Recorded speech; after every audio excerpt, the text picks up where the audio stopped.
Whew. So I did it, guys. Yes, I switched, and specifically to a MacBook Air M2.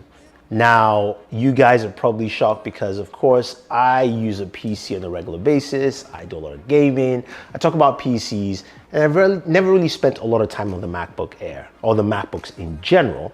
And this was a good opportunity to do this. I got this device from Apple, and I thought, well, you know what? I might as well. Now, before we go ahead, I want to give a big shout out to our sponsor of this video, Insta360. They've got a brand new webcam, and honestly, you have to see it, so stay tuned to check it out. So let's talk about my experience with the MacBook Air M2. 30 days. I used it 30 days. I used it mostly. I still had to do some stuff on my PC, but this was my main device. And I did a bunch of things with it. I did some editing. I also did some gaming on there, but also I took it with me everywhere. And that's one of the first things about this device is the hardware. Apple does a really good job at building good hardware, and I think it really shows with the M2 because, of course, it doesn't require any active cooling. We know that, but it's easy to carry around. It's lightweight. I like the weight distribution around the device, so you flip it around, you throw it. Don't do that to your MacBook Air, but it's comfortable enough to take around with you anywhere, and I like that aspect. I also like the redesigned look of it, and for me, that's also key because it felt more like a laptop to me than, say, a Mac. I've always had this distinction of Macs are very different, and I like just this simplistic look to it. Now, the other thing, of course, is Touch ID. Touch ID is great because as a PC user, I'm very used to Windows, Windows Hello, where I use my webcam to sign in really quick. So, of course, doing the same thing with Touch ID works really well. Now, this device comes with two USB Type-C ports that are Thunderbolt 4 and a MagSafe port. Now, MagSafe is great. I like the fact that a lot of people want this. For me, I have not touched it once at all. I've been using the USB Type-C ports to charge. I have a PD charger. I don't even use the Apple charger. I've got the new one from Anker that does 65 watts, 120 watts, so on and so forth. I use those, and I'd rather have more USB Type-C ports in this device because I think it just makes it more flexible. It doesn't have to be a Pro, it doesn't have to have, 4, but a third one would be great. I would get rid of the, MagSafe port in general. Now, the other thing about this device is you have that notch right there on the screen, and the screen is lovely. It's a good looking display, not as sharp as I would personally like, but I think Apple still does a good job with their Retina displays, making it very vibrant. You see that image of Holo Ichigo, it looks really good. And of course, you can use the link down below to download that wallpaper. But you have that notch, and that notch, of course, is where the webcam is. Now, I use a webcam constantly because I've got Zoom calls and Teams meetings and a lot of conference calls just to jump in on a day-to-day. And Apple says they've improved it to a 1080p webcam. So I want to show you what I see on that webcam and why I think it's just not that great. Now, speaking of the webcam on the MacBook Air M2, it's upgraded to 1080p. I've got lights in front of me, but the quality is not what I would expect. This brings us to our sponsor of this video, which of course is Insta360 with the InstaLink webcam. And honestly, let's take a look at that. This is the InstaLink 360 webcam, and this is a really superior webcam.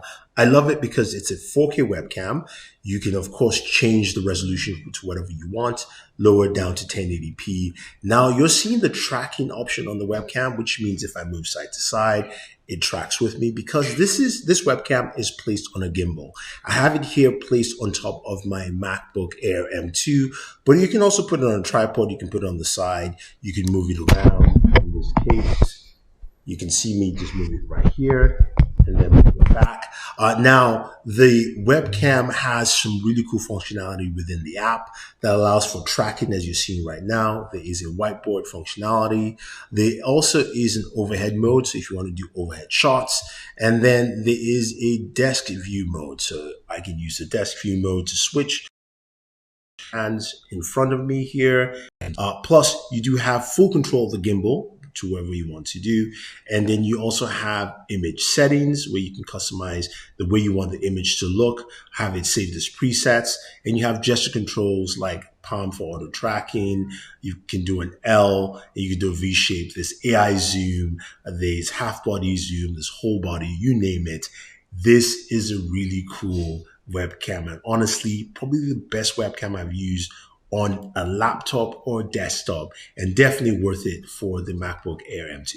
So one of the big things about the MacBook Air M2 is battery life. And that is something we saw from the MacBook Air M1, but experiencing it on a day-to-day is really fascinating. Now, I got the chance to travel a couple of times with the MacBook Air M2, and I will say this, as a PC user, that fear of not being able to have your battery last for a full day just isn't there. I mean, after one day it dissipated, I was able to take this with me wherever I went, and I've rarely charged this on a constant basis. I usually just would use it for a couple of days, and then I realize, oh, I haven't charged it, then I need to charge it. And that peace of mind is really good.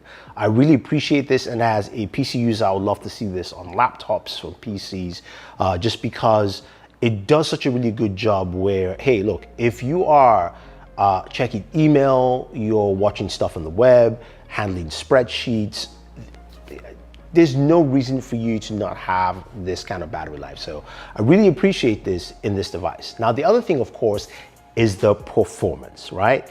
And we've seen the benchmarks. I've also done a comparison between Intel's latest 12th gen and AMD's 6000 series versus the M2.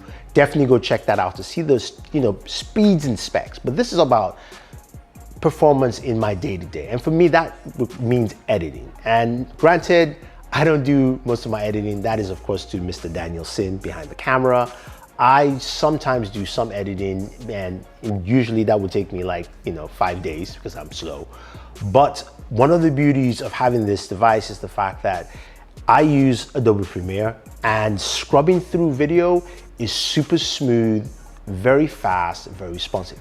But also rendering video takes a really quick and fast time. And again, if you go back to my comparison video, you see the MacBook Air M2 was the fastest to render. And they did it without being plugged in.